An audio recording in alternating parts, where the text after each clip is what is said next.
साथियों, आज सबसे पहले तो बड़ा हम अभिभावकों से माफी मांगते हैं। हमने इस हड़ताल पर जाना पड़ा मजबूरन। उसके बावजूद आज दिल्ली सरकार के पास आए, मिले, उनसे वार्तालाप हुई। जो शहर में थोड़ा बहुत लोगों को परेशानी झेलनी पड़ी होगी, उसके लिए भी खेद प्रकट करते हैं। जो हमारे हड़ताल के कारण कुछ लोगों को, दिल्ली वासियों को जो भी परेशानी उठानी पड़ी, हमें मजबूरन हड़ताल पर जाना पड़ा था, इसके लिए हम खेद प्रकट करते हैं। दूसरा, सरकार से चाहेंगे आगे भविष्य में दिल्ली सरकार से, हम दिल्ली के नागरिक हैं और सबसे बड़ी यूनियन है दिल्ली की, भविष्य में इस तरह का ना गांठ लगाई जाए। कुछ हमारे छोटे छोटे से मुद्दे फंसे होते हैं, सरकार को बात करनी चाहिए, यूनियनों से बात करनी चाहिए। इस तरह का माहौल नहीं होना चाहिए था। आज जिस तरह के माहौल के बीच में वार्तालाप के लिए आए थे, इस तरह के माहौल में कसाकसी बढ़ती है। अब आते हैं जो हमारी मीटिंग हो, मीटिंग में हमारी तकरीबन मंत्री जी के सामने बैठ कर सहमति बन गई। जो पॉलिसियां फंस रही थी, जैसे प्राइवेट कैब हमारी अगर फाइनेंस होंगी तो वो कैसे अपना कन्वर्ट हो पाएंगी, वो जिम्मेवारी उन्होंने ले ली।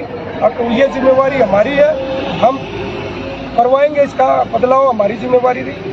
स्पीड गवर्नर का भी उन्होंने बोला है, स्पीड गवर्नर का या तो हम कंपनी से करवा के दे देंगे या आपको एनओसी दे देंगे, आप बाहर से लगवा लें। पुरानी जो हमारी कैब चल रही है बड़े तादाद में, उनको भी कमर्शियल में कन्वर्ट करने के लिए सरकार तैयार है।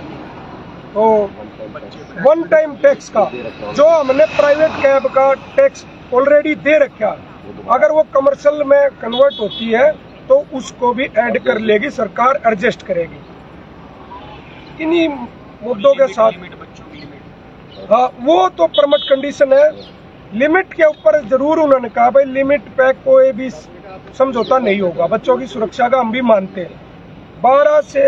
10 से 11 बच्चे जो हमारे परमिट के अनुसार, आरसी के अनुसार जो भी जितनी सीटिंग कैपेसिटी उसका 1.5 गुना, वो हम भी बिठा चलेंगे और हमें बिठा भी चलना चाहिए। उन्होंने भी कहा कि आप रूल फॉलो करो, बच्चों की सुरक्षा की बात।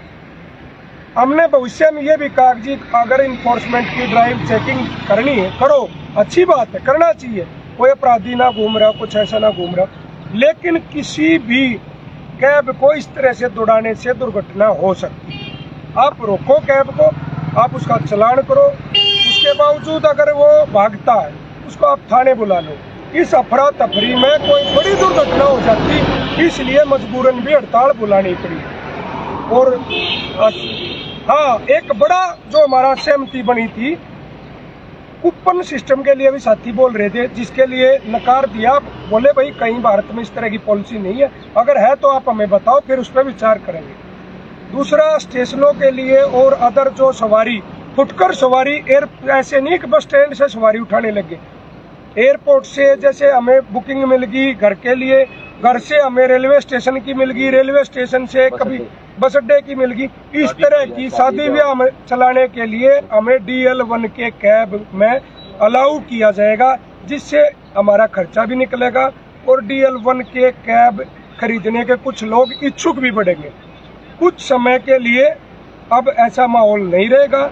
सभी साथी भाइयों से अपील है, कल अपने स्कूलों की तरफ पहुंचे और संगठन के साथ इसी तरह से जुड़े रहे। आगे सरकार अगर इस बात से समझौते से भागती है तो हम फिर वही के वही है, फिर रोड पर नजर आएंगे, वरना हमें कोई शौक नहीं है इस तरह के आंदोलन करने का। भविष्य में सरकारी अधिकारी तो परिवहन विभाग से रिलेटेड है और अपने तो ट्रैफिक पुलिस या मंत्री